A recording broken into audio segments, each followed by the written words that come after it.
ওয়ালাইকুম আসসালাম রহমতুল্লাহ। শবে মেরাজ ও শবে বরাত উপলক্ষে আমাদের সমাজে প্রচলিত ইবাদত এই সারা রাত নামাজ পড়া, হালুয়া রুটি বিতরণ করা শরিয়া। আপনারা হালুয়া রুটি বন্ধ করে দিতে চান? দেন, শরীয়ত মর্যাদা কতটুকু? শবে মেরাজের রাতের কোনো খাস ইবাদত হাদিসের মধ্যে আসে নাই। এই জন্য কোনো রোজা রাখতে হবে তাও কোনো হাদিসের মধ্যে নাই। অতএব এটা এইগুলি এমনি ইবাদত তো আছেই। প্রত্যেক রাতের মধ্যে তাহাজ্জুদ আছে না, আমিনাল লাইলি ফাতাহাজ্জাদ বিহি নাফিলাতাল লাক। তাহলে আপনাকে তাহাজ্জুদ পড়তে বলা হয়েছে বিশেষ বিশেষ রাতে না প্রতি রাতে?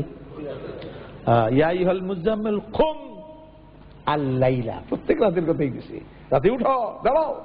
সুতরাং আপনি ওইগুলি করলেই তো আপনার সবে মেরাজ সব আসে যাচ্ছে, এর মধ্যে কোনো কিছু বাদ থাকছে না। কিন্তু এই জন্য আলাদা কোনো যদি ইবাদত করা হবে সেটা হবে বেদআহ। সেটা কি? বেদআহ। নতুন ইবাদত আছে, এগুলি করবেন। যেগুলি যেগুলি বলা হয়েছে এগুলি করেই তো কুল পাবেন না, আপনি আবার বানান কেন? আপনাকে যেগুলি এগুলি কি আপনি করেন ঠিক মতো? এগুলি করেন না, এগুলি করে দেখেন আপনার বেদাতের দিকে মনই যাবে না।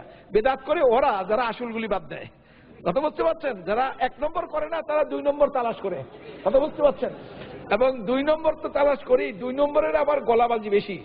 যারা দোকানে ওষুধ বিক্রি করে আর যারা রাস্তার কিনারে বিক্রি করে, গলাবাজি কারা করে বেশি?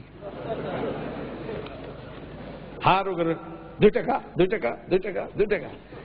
দোকানদারে বসে বসে এরকম কয় 10 টাকা 10 টাকা 100 টাকা, একটু বলে না কেন? বলে না, জানে তার ওষুধ 1 নম্বর, ওই বেটার ওষুধ কয় নম্বর? চোরের মার বড় গলা, এই বেদাতের বড় গলা, এগুলি কিছু অনুষ্ঠান করবে, অনুষ্ঠান করবে লোকদেরকে না। এমনি ভাবে পরবর্তী প্রশ্ন হলো শবে বরাত। শবে বরাত বলতে কোনো এরকম বরাত নাই। বরাত, শবে বরাত শরীয়তে কোনো পরিবেশই নেই। এটা আমাদের মকসুদুল মুমিনিন একটা বই আছে, আমাদের দেশের কিতাব। এইটা একটা, আরেকটা কিতাব আছে নিয়ামুল কোরআন। এই টাইপের কিছু কিতাব আছে, এদের নিজস্ব পরিভাষা। আর এরা পরিভাষাগুলি পাইছে প্রচলিত মৌলবীরা ওয়াজ টোয়াজ করছে, এগুলি শুনে দুনিয়া এগুলি লিখে ঠেকে দিছে। আর আমাদের দেশের লোকেরা এগুলি পবিত্র কিতাব মনে করে, প্রত্যেকটা ঘরে থাকতেই হবে এই কিতাব। সুতরাং এসব কিতাবের মধ্যে কিছু ভালো কথা আছে আর আজে বাজে কথা প্রচুর আছে। সুতরাং একদিন টেলিভিশনে, আপনি মজার কথা শুনে নেন, টেলিভিশনে প্রশ্ন উত্তরে লাইভ অনুষ্ঠানে একজনে আমাকে প্রশ্ন করলো যে অমুক ওজিফার কিতাবটা সম্পর্কে আপনি কি বললেন? আমি এর মধ্যে কিছু ভালো কথা আছে আর অনেক আজে বাজে কথাও আছে। প্রোগ্রাম যখন শেষ হয়ে গেছে, ওই কিতাব যেই লাইব্রেরি থেকে প্রচার করে, ওই লাইব্রেরির মালিক আমার টেলিফোন করছে, কয় এই নম্বরটা কি জাফরি হুজুরের নাম্বার? আমি বললাম হ। কয় যে অমুকের পুত, তুই এটা কি কইছ? আমি খুব হাসলাম, আমি কাঁদলাম না, আমি বললাম মিসকিন, এই লোকটা মিসকিন। কারণ জ্ঞানকে সে গ্রহণ করলো না। জ্ঞানকে গ্রহণ না করে সে অন্ধকারই কি করে, এটাকে সেই হালুয়া রুটি, অন্ধকারে হালুয়া রুটি খাইতে সে আমার উল্টা গালি দিল। আচ্ছা, আমার কাছে মজা লাগলো, এই গালি কি নবী সাল্লাল্লাহু আলাইহি ওয়াসাল্লামকে দেওয়া হয়নি? দেওয়া হয়েছিল নাকি? দেওয়া হয়নি।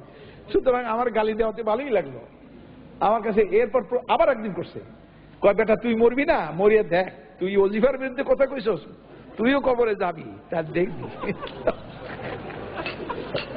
ইন্না লিল্লাহি, এর মধ্যে দুরুদের লাকি, এরপরে দুরুদে হাজারি, এরপরে দুরুদে তাজ, এগুলি কোত্থেকে আনছে? ইন্না লিল্লাহি ওয়া ইন্না ইলাইহি রাজিউন। এই সমস্ত তারা। আর দোয়ায়ে গঞ্জুল আরশ, তারপরে দোয়ায়ে কুমকুম ইয়া হাবিবি, ইন্না লিল্লাহ, এগুলি পড়ে লোকেরা বসে বসে। এগুলি যদি আমরা আলোচনা করি, একদিন আমি কইছিলাম যে এটাকে বইটা আনছি পরে আইনা, আমি কইলাম যে এটাকে পোস্টমার্টম করব, পোস্টমার্টম। তো এটা করার আগেই আবার কে জানি বইটা নিয়ে গেছে, আল্লাহ জানি কি চুরি করে নিয়ে গেছে, পড়তে নিল কিনা, তাহলে আরেক মুশকিল হয়ে গেল। তা আমি আবার আনবো ইনশাআল্লাহ, এটা নিয়ে কথা বলবো। এই